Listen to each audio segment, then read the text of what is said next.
മാംഗല്യം ഭാഗം 11. ഡോക്ടറുടെ മുറിയിൽ നിന്നിറങ്ങി കൂടെയുണ്ടായിരുന്ന മറ്റ് 2 പോലീസുകാരോട് അവൻ പൊയ്ക്കോളാൻ പറഞ്ഞു.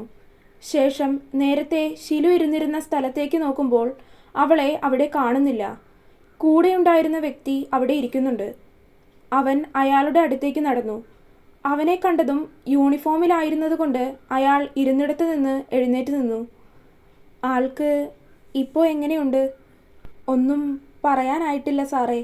സർജറി കഴിഞ്ഞാൽ എന്തെങ്കിലും പറയാൻ പറ്റൂ എന്നാണ് ഡോക്ടർ പറഞ്ഞത്. എന്നെ സാറേ എന്നൊന്നും വിളിക്കണ്ട. ഞാൻ അമ്മാവൻ്റെ പെങ്ങളുടെ മകനാണ്, സൂര്യശങ്കർ. ഏത്, വരലക്ഷ്മിയുടെ മകനാണോ? അതെ, മൂത്ത മകൻ അല്ലേ? ആ, അത് തന്നെ. ഞാൻ രാധികയുടെ ആങ്ങളെയാണ്. അപ്പോഴേക്കും ശിലു അങ്ങോട്ടെത്തി. ദാ, ഇതാണ് മാമ അവർ പറഞ്ഞ മരുന്ന്. ഇതൊന്ന് കൊണ്ടുപോയി കൊടുത്തേക്ക്. സിസ്റ്റേഴ്സ് ഫാർമസിയിൽ നിന്നും വാങ്ങാൻ പറഞ്ഞ മരുന്നുമായി വന്ന ശിലു അത് അമ്മാവൻ്റെ കയ്യിലേക്ക് കൊടുത്തുകൊണ്ട് പറഞ്ഞു. എങ്കിൽ 2 പേരും ഇവിടെ നിൽക്ക്. ഞാൻ സിസ്റ്റേഴ്സ് റൂമിൽ പോയിട്ട് ഇത് കൊടുത്തിട്ട് വരാം. അത് പറഞ്ഞ് അയാൾ നടന്നു നീങ്ങി. സൂര്യൻ ശിലുവിനെ നോക്കി. അവളും അവനെ തന്നെ നോക്കി നിൽക്കുകയായിരുന്നു. അടുത്തുള്ള കസേരയിലേക്ക് അവൾ ഇരുന്നതും സൂര്യനും അവളുടെ കൂടെ അവിടേക്കിരുന്നു. തുമ്പി, അവൻ വിളിച്ചിട്ടും അവൾ ഒന്നും മിണ്ടിയില്ല. 2 പേരും ആ ഇരിപ്പ് തുടർന്നു. കുറച്ചു നേരം കഴിഞ്ഞപ്പോൾ അമ്മാവൻ വന്ന് ശിലുവിനോട് എടുത്തിരിക്കുന്ന മുറിയിലേക്ക് പൊയ്ക്കോളാൻ പറഞ്ഞു. ഏറ്റവും മുകളിലെ നിലയിലെ മുറി ആയതുകൊണ്ട് തന്നെ ശിലുവിനെ ഒറ്റയ്ക്ക് വിടാതെ സൂര്യനും അവളുടെ കൂടെ പോയി. അവൻ്റെ കൂടെ നടക്കുമ്പോഴും ലിഫ്റ്റിൽ കയറുമ്പോഴും അവൾ ഒന്നും മിണ്ടിയില്ല. മറ്റേതോ ലോകത്ത് എന്നതുപോലെ നിൽക്കുകയായിരുന്നു അവൾ. മുറിയുടെ നമ്പർ ഏതാ? 11C, അവൾ പറഞ്ഞു. പറഞ്ഞു കഴിഞ്ഞതും അവൻ ആശുപത്രിയുടെ സ്റ്റെയറിൻ്റെ ഇടയിലേക്ക് അവളെ വലിച്ചു നീക്കി നിർത്തി. ഇപ്പോൾ തങ്ങളെ ആർക്കും കാണാൻ സാധിക്കില്ല. അധികം ആരും ശ്രദ്ധിക്കാത്തിടത്തേക്കാണ് നീങ്ങി നിന്നത്. തുമ്പി, അവൻ അവളുടെ മുഖം കൈകളിൽ കോരിയെടുത്തുകൊണ്ട് അവളെ വിളിച്ചു. അവൻ്റെ കണ്ണുകളിലേക്ക് നോക്കി നിൽക്കവേ അവൾ പോലും അറിയാതെ അവളുടെ കണ്ണുകൾ നിറഞ്ഞൊഴുകി. മറ്റൊന്നും ചിന്തിക്കാതെ അവൾ അവൻ്റെ നെഞ്ചിലേക്ക് മുഖം പൂഴ്ത്തിവെച്ച് ഏങ്ങിക്കരഞ്ഞു. ആ കരച്ചിലിൽ അവളുടെ ശരീരമാകെ ഉലഞ്ഞു പോകുന്നത് സൂര്യന് അറിയുന്നുണ്ടായിരുന്നു. തുമ്പി, പൊന്ന കരയല്ലേ. പക്ഷേ എത്രയൊക്കെ പറഞ്ഞിട്ടും അവൾ കരച്ചിൽ നിർത്തുന്നുണ്ടായില്ല. അവളുടെ ഉള്ളിലെ സങ്കടങ്ങൾ അവൾ കരഞ്ഞു തീർക്കട്ടെ എന്ന് കരുതി അവൻ അവളുടെ മുടിയിഴകളിൽ തഴുകിക്കൊണ്ടിരുന്നു. എന്നാൽ നേരം മുൻപോട്ട് പോയിട്ടും അവളുടെ കരച്ചിൽ നിൽക്കുന്നില്ല എന്ന് കണ്ടതും സൂര്യന് സഹിക്കാനായില്ല. അവൻ അവളുടെ മുഖം അവൻ്റെ നെഞ്ചിൽ നിന്നും പിടിച്ചുയർത്തി നോക്കുമ്പോൾ കരഞ്ഞു ചുവന്ന് വീങ്ങിയിരിക്കുന്ന കണ്ണുകൾ അല്പം കൂടി കലങ്ങി ചുവന്നിരിക്കുന്നു. മുഖമാകെ ചുവന്ന് നീര് വന്നതുപോലെ. സൂര്യേട്ടാ, അച്ഛൻ. അത് പറഞ്ഞപ്പോഴേക്കും അവൾ ഒന്ന് തേങ്ങി. പോട്ടെ പൊന്ന, സാരമില്ല. അച്ഛനൊന്നും സംഭവിക്കില്ല. ഞാനല്ലേ പറയുന്നത്. ഞാനും അച്ഛനെ ഒത്തിരി വേദനിപ്പിച്ചു അല്ലേ സൂര്യേട്ടാ? ഇല്ല പൊന്ന, എൻ്റെ തുമ്പി ഒന്നും ചെയ്തിട്ടില്ല. ഇല്ല, ഞാൻ എൻ്റെ അച്ഛനോട് എതിർത്ത് സംസാരിച്ചു. ഒരാഴ്ചയോളമായി ഞാൻ അച്ഛനോട് മര്യാദയ്ക്കൊന്ന് സംസാരിച്ചിട്ട്. അതിനൊക്കെ ദൈവം എനിക്ക് തന്ന ശിക്ഷയായിരിക്കും ഇത്, അല്ലേ സൂര്യേട്ടാ? അല്ലടാ, എൻ്റെ കുഞ്ഞ് എന്തിനാ ആവശ്യമില്ലാത്തതൊക്കെ ചിന്തിക്കുന്നത്? അതെ സൂര്യേട്ടാ, എന്നാലും അങ്ങനെയൊക്കെ ചെയ്തതിന് എന്നെ ശിക്ഷിച്ചാൽ പോരായിരുന്നോ? എന്തിനാ അച്ഛനെ? അവൾ ഓരോന്നൊക്കെ പറഞ്ഞ് വീണ്ടും കരയാൻ തുടങ്ങി. എൻ്റെ തുമ്പി തളർന്നു പോകല്ലേ. അമ്മയ്ക്കും അച്ഛനും ആകെയുള്ളത് നീയല്ലേ. നീയല്ലേ അവരെ ആശ്വസിപ്പിക്കേണ്ടതും കൂടെ നിൽക്കേണ്ടതും. ആ നീ കൂടി ഇങ്ങനെ തളർന്നാൽ എങ്ങനെയാ? എനിക്ക് പറ്റുന്നില്ല സൂര്യേട്ടാ. പറ്റും. എൻ്റെ തുമ്പി സ്ട്രോങ് ആണ്. എല്ലാം ശരിയാവും. അമ്മാവന് ഒരു കുഴപ്പവും ഉണ്ടാവില്ല. എങ്കിൽ എൻ്റെ തുമ്പി പോയി കണ്ണും മുഖവും ഒക്കെ ഒന്ന് കഴുകിയിട്ട് വന്നേ. അത് പറഞ്ഞ് അവൻ അവളെ വാഷ്റൂമിലേക്ക് ആക്കി കൊടുത്തു. കുറച്ചു നേരം കഴിഞ്ഞതും കണ്ണും മുഖവും ഒക്കെ കഴുകി അവൾ തിരിച്ചിറങ്ങി. എന്നാലും മുഖമാകെ ചുവന്ന് വീങ്ങി കണ്ണൊക്കെ കലങ്ങി തന്നെ ഇരിക്കുകയാണ്. അവളെ അങ്ങനെ കാണും തോറും സൂര്യനും എന്തോ ഒരു വേദന തോന്നി. ഇനി എൻ്റെ കുട്ടി റൂമിലേക്ക് പോയിക്കോ. ഞാൻ വരുന്നില്ല. എന്നാലും ഞാൻ താഴെയുണ്ടാവും. അമ്മയോട് പറഞ്ഞിട്ടില്ല. ഫോണിലൂടെ വിളിച്ച് പറയണ്ട സൂര്യേട്ടാ. വീട്ടിൽ പോയിട്ട് പറഞ്ഞാൽ മതി. ഇല്ലെങ്കിൽ അപ്പച്ചിക്ക് അത് വിഷമാവും. താങ്ങാൻ പറ്റിയെന്ന് വരില്ല. ശരിയെങ്കിൽ എൻ്റെ കുട്ടി പൊയ്ക്കോ. ഫോണുണ്ടോ കയ്യിൽ?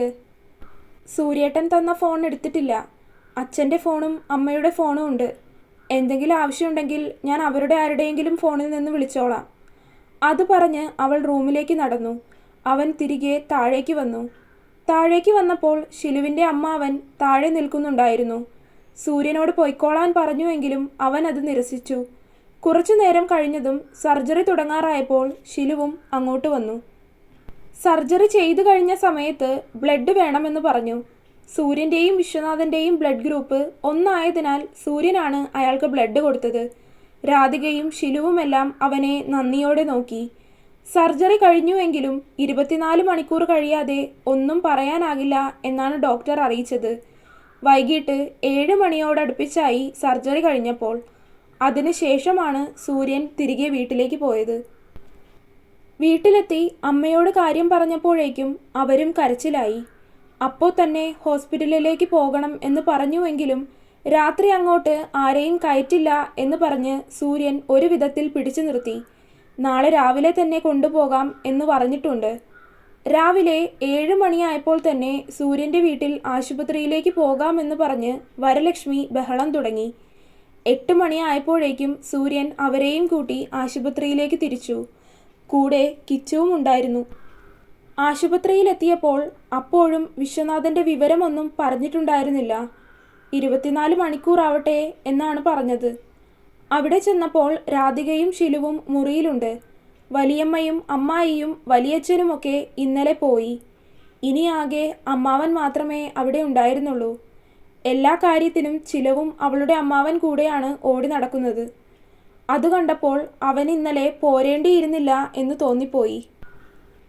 രാധിക ആകെ കരഞ്ഞ് തളർന്നിരിക്കുകയാണ്. അവർക്ക് ഒന്നും ചെയ്യാനുള്ള ആവതില്ലായിരുന്നു. വരലക്ഷ്മി വന്ന് രാധികയുടെ അടുത്തിരുന്ന് അവരെ ആശ്വസിപ്പിച്ചു. സൂര്യൻ ഇടയ്ക്ക് നോക്കും.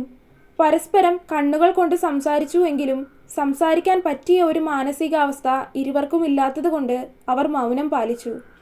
രാത്രി 7 മണിയായപ്പോഴാണ് ഡോക്ടർ അവരെ വിളിപ്പിച്ചത്. അന്നേരം ഷിലുവും സൂര്യനും കൂടിയാണ് ഡോക്ടറെ കാണാൻ അവരുടെ ക്യാബിനിലെത്തിയത്. സാറെന്താ ഇവിടെ? അത് ഈ ആക്സിഡൻറ്റ് പറ്റിയിരിക്കുന്നത് എൻ്റെ അമ്മാവനാണ്. ആണോ? ആ, ഇന്നലെ ഇവിടെ വരുന്നത് വരെ എനിക്കറിയില്ലായിരുന്നു.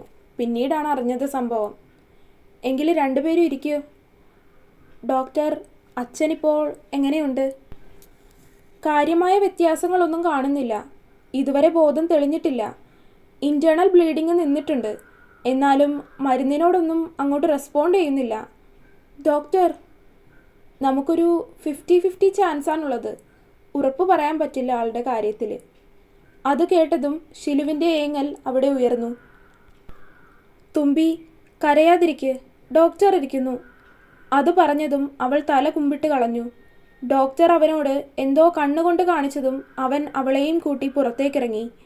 അവളെ രാധികയുടെയും വരലക്ഷ്മിയുടെയും ഒപ്പമിരുത്തി. നിങ്ങളെങ്കിൽ മുറിയിലേക്ക് പൊയ്ക്കോ. ഇവിടെ ഇരുന്ന് വെറുതെ മുഷിയണ്ട. അത് കേട്ടതും അവർ 3 പേരും കൂടി തിരികെ മുറിയിലേക്ക് നടന്നു. ഷിലു സൂര്യനെ തിരിഞ്ഞു നോക്കി. അവൻ കണ്ണടച്ച് ഒന്നുമില്ല എന്ന് പറഞ്ഞു. ശേഷം അവനും അമ്മാവനും കൂടെയാണ് ഡോക്ടറെ വീണ്ടും കയറി കണ്ടത്. വിശ്വനാഥൻ്റെ ഹാർട്ട് ബീറ്റ് കുറഞ്ഞു വരികയാണെന്നും അതുകൊണ്ട് ബ്ലഡ് സർക്കുലേഷൻ കുറയുന്നുണ്ട് എന്നും പറഞ്ഞു. ഒരു 48 മണിക്കൂർ കൂടി ഒബ്സർവേഷനിൽ തന്നെ കഴിയേണ്ടതായിട്ട് വരും. ഇനി ബോധം തെളിഞ്ഞാൽ മാത്രമേ എന്തെങ്കിലും ചെയ്യാനാവൂ. അത് കേട്ടതും സൂര്യൻ വേറെ വല്ല ഹോസ്പിറ്റലിലേക്ക് കൊണ്ടുപോകണോ എന്ന് ചോദിച്ചുവെങ്കിലും ഇതിലും മികച്ചൊരു ഹോസ്പിറ്റൽ ഇനിയില്ല എന്നാണ് അവർ പറഞ്ഞത്. ഇതിൽ കൂടുതൽ ചികിത്സയൊന്നും ഒരിടത്തും കൊടുക്കാനുമില്ല. ഒരാഴ്ച കഴിഞ്ഞുപോയി. വിശ്വനാഥന് ഇതുവരെ ബോധം തെളിഞ്ഞിട്ടില്ല. ഷിലുവും രാധികയും ഇപ്പോൾ സൂര്യൻ്റെ വീട്ടിലാണ് നിൽക്കുന്നത്. രാധിക ഇത്രയും നാളും ഉണ്ടായിരുന്ന വഴക്കും ദേഷ്യവും ഒക്കെ മറന്നു. ഷിലു ആവശ്യത്തിന് മാത്രമാണ് എല്ലാവരോടും സംസാരിക്കുന്നത്. രാവിലെ ഷിലുവും രാധിക അല്ലെങ്കിൽ വരലക്ഷ്മിയും ആശുപത്രിയിലേക്ക് പോകും. രാത്രി സൂര്യൻ അല്ലെങ്കിൽ കിച്ചുവാണ് ആശുപത്രിയിൽ നിൽക്കുക. അങ്ങനെ രാവിലെ ഷിലുവും വരലക്ഷ്മിയും കൂടിയാണ് ആശുപത്രിയിലേക്ക് പോയത്. അവിടെ എത്തിയതും സൂര്യൻ അവരുടെ അടുത്തേക്ക് വന്നു. ആശുപത്രിയിലെത്തിയതും സൂര്യനെ കണ്ടു. അവരെ കണ്ടതും സൂര്യൻ എന്തോ പറയാനായി അവരുടെ അടുത്തേക്ക് ഓടി വന്നു. എന്നാൽ അവൻ്റെ ഓടിയുള്ള വരവ് കണ്ടതും ശിലുവും വരലക്ഷ്മിയും പേടിച്ചു. അരുതാത്തതൊന്നും സംഭവിക്കല്ലേ എന്ന് ഇരുവരും മനസ്സുരുകി പ്രാർത്ഥിച്ചു. അവൻ അവരുടെ അടുത്തേക്കെത്തി. അമ്മ, അമ്മാവന് ബോധം തെളിഞ്ഞു. ആണോ? എൻ്റെ ഭഗവാനെ, നീ കാത്തു. അത് പറഞ്ഞ് വരലക്ഷ്മി പ്രാർത്ഥിച്ചു. ശിലുവിൻ്റെ കണ്ണുകളും സന്തോഷം കൊണ്ട് നിറഞ്ഞു. അവളും ഭഗവാനോട് നന്ദി പറഞ്ഞു. നീ ഓടി വരുന്നത് കണ്ടപ്പോൾ ആകെ പേടിച്ചു പോയി ഞങ്ങൾ. എന്തിന്? അരുതാത്തതൊന്നും സംഭവിക്കല്ലേ എന്നോർത്ത്. അമ്മാതിരിയല്ലേ ഓട്ടം. അമ്മ വാ, ഡോക്ടറെ ഒന്ന് കാണാം. അത് പറഞ്ഞതും വരലക്ഷ്മി മുന്നേ നടന്നു. പിന്നാലെ ശിലുവിൻ്റെ കൈകൾ കോർത്തു പിടിച്ച് സൂര്യനും നടന്നു. ശിലു സൂര്യനെ ഒന്ന് നോക്കി. ആകെ ക്ഷീണിച്ചു പോയിരിക്കുന്നു അവൻ. ജിംഫിറ്റ് ബോഡിയൊക്കെ ആകെ ഉലഞ്ഞിരിക്കുന്നു. അച്ഛൻ ഇതുവരെ ആളോടൊന്നും സംസാരിച്ചിട്ട് കൂടെയില്ല. എങ്കിലും എല്ലാം കണ്ടറിഞ്ഞ് ചെയ്തു. പൈസയാണെങ്കിലും സഹായമാണെങ്കിലും. അവനെ നോക്കി നിൽക്കെ അവൾക്ക് അവനോട് വല്ലാത്ത പ്രണയം തോന്നിപ്പോയി. അവൾ അവനെ നോക്കിയെങ്കിലും അവൻ വരലക്ഷ്മിയോട് എന്തൊക്കെയോ കാര്യമായി സംസാരിക്കുകയാണ്. ഡോക്ടറുടെ ക്യാബിനെത്തിയതും അപ്പച്ചിയെ പുറത്തിരുത്തി സൂര്യനും ശിലുവും കൂടി അകത്തേക്ക് കയറി. ഇരിക്ക്, ഡോക്ടർ പറഞ്ഞതും ഇരുവരും ഇരുന്നു. ഇപ്പോൾ എങ്ങനെയുണ്ട് ഡോക്ടർ? ഇപ്പോൾ കുഴപ്പമൊന്നുമില്ല. മരുന്നിനോടൊക്കെ പ്രതികരിക്കുന്നുണ്ട്. പിന്നെ ഇപ്പോൾ തന്നെ ഡിസ്ചാർജ് തരാൻ പറ്റില്ല. സർജറി മുറിവുണങ്ങിയിട്ടില്ല. പിന്നെ അധികം സ്ട്രെയിൻ ചെയ്ത് സംസാരിക്കാനും പാടില്ല. മെഡിസിനൊക്കെ എങ്ങനെയാണ് ഡോക്ടർ? തൽക്കാലം ഇപ്പോൾ ഉള്ളത് തന്നെ അങ്ങ് കണ്ടിന്യൂ ചെയ്യുന്നതാണ് നല്ലത്. പിന്നെ ICUവിൽ തന്നെ കുറച്ച് ദിവസം കൂടി തുടരണം. ഒന്ന് കയറി കാണാൻ പറ്റുമോ? 1-2 പേര്, അതിൽ കൂടുതൽ പറ്റില്ല. ശരി ഡോക്ടർ. അത് പറഞ്ഞ് ഇരുവരും ക്യാബിൻ തുറന്ന് പുറത്തേക്കിറങ്ങി. അപ്പോഴേക്കും വരലക്ഷ്മി വിളിച്ചു പറഞ്ഞ് കിച്ചുവും രാധികയും കൂടി അങ്ങോട്ടെത്തിയിരുന്നു. രാധികയും ശിലുവും കൂടിയാണ് വിശ്വനാഥനെ കാണാൻ ICUവിൻ്റെ അകത്തേക്ക് കയറിയത്. അകത്തേക്ക് കയറിയപ്പോൾ ഒരു നേഴ്സ് അവിടെ ഉണ്ടായിരുന്നു. വിശ്വനാഥൻ മയക്കത്തിലായിരുന്നു. മയക്കമാണ്, ഉണർത്തണ്ട, അവിടെ നിൽക്കുന്ന നേഴ്സ് അവരോട് പറഞ്ഞു. ഇരുവരും അയാളുടെ അടുത്തേക്ക് വന്നു. ആകെ ക്ഷീണിച്ചു കിടക്കുന്ന വിശ്വനാഥനെ കണ്ടതും ശിലുവിൻ്റെയും രാധികയുടെയും കണ്ണുകൾ ഒരുപോലെ നിറഞ്ഞൊഴുകി. ശിലു പതുക്കെ നടന്നു വന്ന് വയറുകളുടെ ഇടയിൽ കിടക്കുന്ന അച്ഛനെ ഒന്ന് നോക്കി. ഒഴുകിയിറങ്ങിയ കണ്ണുനീർ തുടച്ച് അവൾ ഡ്രിപ്പ് ഇട്ടിരിക്കുന്ന അയാളുടെ കൈകളിൽ ഒന്ന് തൊട്ടു. ഇടത്ത് കൈയിലാണ് ഡ്രിപ്പ്, വലത് കൈ പ്ലാസ്റ്റർ ഇട്ടിരിക്കുകയാണ്. സമയം കഴിഞ്ഞു, കൂടുതൽ നേരം നിൽക്കണ്ട, ഇൻഫെക്ഷൻ ആവാൻ സാധ്യതയുണ്ട്. നേഴ്സ് അത് പറഞ്ഞതും ഇരുവരും ഒന്നുകൂടി അയാളെ നോക്കി പുറത്തേക്കിറങ്ങി. എങ്ങനെയുണ്ട് മോളെ? ഇപ്പോൾ കുഴപ്പമൊന്നുമില്ല. വലത് കൈയിൽ പ്ലാസ്റ്റർ ഉണ്ട്. ഇപ്പോൾ മയക്കമാണ്. അപ്പോഴേക്കും സൂര്യൻ അങ്ങോട്ടെത്തി. മരുന്ന് വാങ്ങാൻ പോയതാണ്, ഇവിടെ ഉണ്ടായില്ല. താഴെ ഫാർമസി വരെ പോയേണ്ടി വന്നു. ഞാനിത് കൊടുത്തിട്ട് വരാം എന്ന് പറഞ്ഞ് അവൻ നടക്കാൻ തുടങ്ങിയതും രാധിക അവനെ വിളിച്ചു. വേണ്ടച്ചു, അതിങ്ങ് തന്നേക്ക്, ഞാൻ കൊണ്ടു കൊടുത്തോളാം. അത് പറഞ്ഞ് രാധിക അവൻ്റെ കയ്യിലെ മരുന്ന് വാങ്ങി നേഴ്സ് റൂമിലേക്ക് നടന്നു. ശിലുവും കിച്ചുവും കൂടി എന്തൊക്കെയോ സംസാരമാണ്. ശിലു ചിരിച്ചു നിൽക്കുന്നുണ്ട്. അവന് മാത്രമാണ് അവളെ ഇങ്ങനെ മാറ്റിയെടുക്കാൻ കഴിയുന്നത്. അവൻ എന്തു പറഞ്ഞാലും അവൾ ചിരിക്കും. കിച്ചു, ശിലു, ഇങ്ങ് വന്നേ. അപ്പച്ചി വിളിച്ചതും ഇരുവരും അവരുടെ അടുത്തേക്ക് വന്നു. ഏട്ടത്തി വന്നിട്ട് നമുക്ക് റൂമിലേക്ക് പോകാം. കിച്ചു എൻ്റെ കൂടെ നിൽക്ക്. ശിലുവും അച്ചുവും കൂടി പോയി ക്യാൻറ്റീനിൽ നിന്ന് കഴിക്കാൻ എന്തെങ്കിലും വാങ്ങി വാ.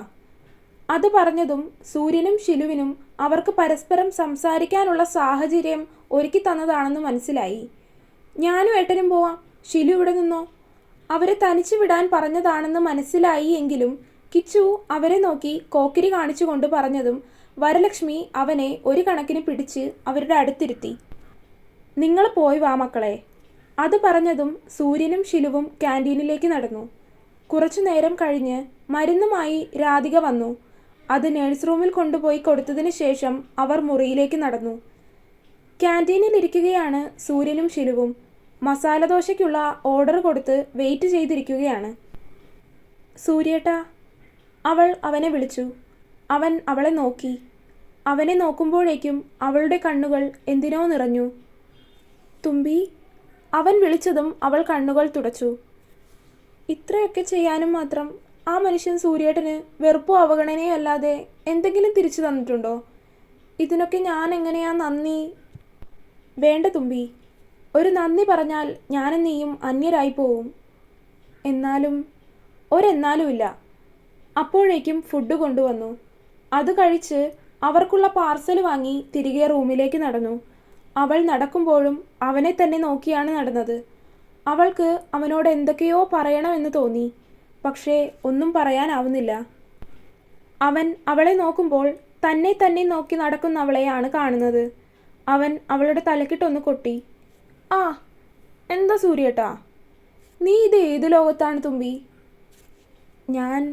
നമ്മൾ രണ്ടുപേരും മാത്രമുള്ള ലോകത്താണ്. ആഹാ, റൊമാൻസ് ഒക്കെ വരുന്നുണ്ടല്ലോ. പിന്നെ എനിക്ക് എൻ്റെ തുമ്പിയോട് കുറച്ച് കാര്യങ്ങൾ പറയാനുണ്ട്. അതൊക്കെ കേട്ട് കഴിഞ്ഞ് എൻ്റെ തുമ്പി വേണ്ടതുപോലെ ചെയ്യണം. എന്താ സൂര്യേട്ടാ? ഇപ്പോൾ പറയുന്നില്ല, ഈ ആശുപത്രി വാസമൊക്കെ ഒന്ന് കഴിയട്ടെ, എന്നിട്ട് പറയാം. അത് പറഞ്ഞ് ഇരുവരും മുറിയിലേക്ക് കയറി.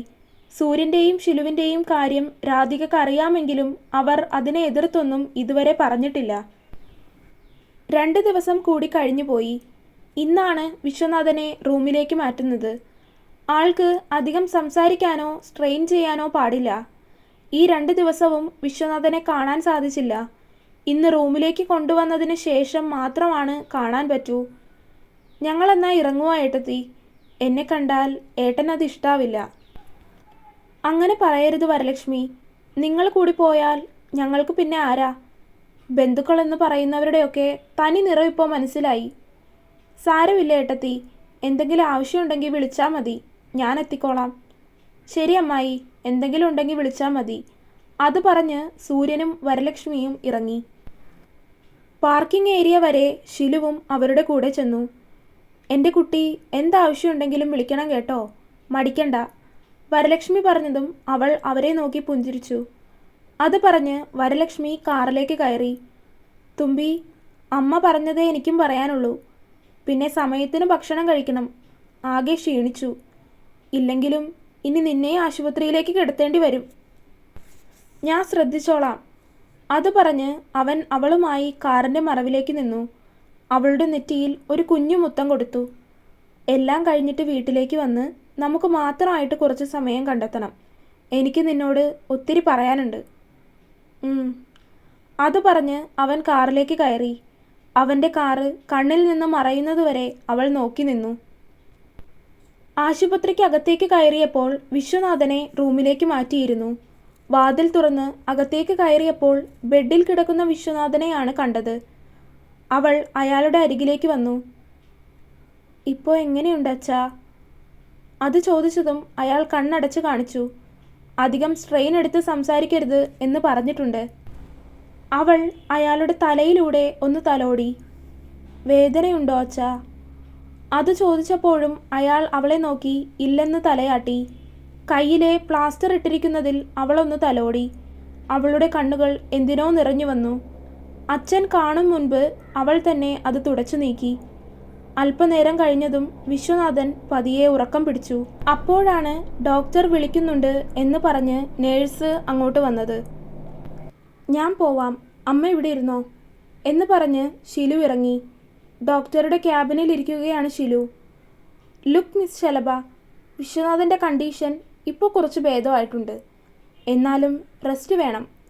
അതുകൊണ്ട് ഒരു 2 ദിവസം കൂടെ ഇവിടെ ഒബ്സർവേഷനിൽ കഴിഞ്ഞ് ഡിസ്ചാർജ് ചെയ്യാം. Okay doctor, thank you. അത് പറഞ്ഞ് അവൾ പുറത്തേക്കിറങ്ങി. മുറിയിലേക്ക് വന്ന് 2 ദിവസത്തിന് ശേഷം ഡിസ്ചാർജ് തരുമെന്ന് പറഞ്ഞു. കൂടെ സൂര്യനെയും വരലക്ഷ്മിയെയും ഈ കാര്യം വിളിച്ചു പറഞ്ഞു. അങ്ങനെ 2 ദിവസത്തിന് ശേഷം ഇന്നാണ് വിശ്വനാഥന് ഡിസ്ചാർജ്. 3 ആഴ്ചയായിട്ടുള്ള ആശുപത്രി വാസം അവസാനിപ്പിച്ച് ഇന്ന് ഡിസ്ചാർജായി. വിശ്വനാഥന് നല്ല റെസ്റ്റ് വേണമെന്നും ഒട്ടും സ്ട്രെയിൻ എടുക്കാൻ പാടില്ല എന്നുമാണ് പറഞ്ഞിരിക്കുന്നത്. മരുന്നുകളൊക്കെ ഒത്തിരിയുണ്ട്. കയ്യിലെ പ്ലാസ്റ്ററും അഴിച്ചിട്ടില്ല. എഴുന്നേൽക്കുമ്പോഴൊക്കെ പിടിച്ചിരുത്താൻ ഒരാൾ വേണം. നടക്കാൻ ബുദ്ധിമുട്ടില്ലെങ്കിലും എപ്പോഴും ഒരു താങ്ങ് വേണം. അതുകൊണ്ട് എല്ലാം കൂടെ ഷിലുവിനും രാധികയ്ക്കും മാത്രം നടക്കില്ല. അതുകൊണ്ട് ഒരു മെയിൽ നഴ്സിനെ ജോലിക്ക് നിർത്താൻ ഏജൻസിയിൽ കൊടുത്തിട്ടുണ്ട്. പക്ഷേ ശരിയായിട്ടില്ല. അങ്ങനെ അവർ ആശുപത്രിയിൽ നിന്ന് തിരികെ വീട്ടിലേക്ക് തിരിച്ചു. തുടരും. അപ്പോൾ സ്റ്റോറി കേട്ട എല്ലാവരും വീഡിയോ ലൈക്ക് ചെയ്യുക, അഭിപ്രായങ്ങൾ കമൻ്റായിട്ട് അറിയിക്കുക, ചാനൽ സബ്സ്ക്രൈബ് ചെയ്യുക. അപ്പോൾ അടുത്ത പാർട്ടായിട്ട് വരുന്നവരെ ബൈ.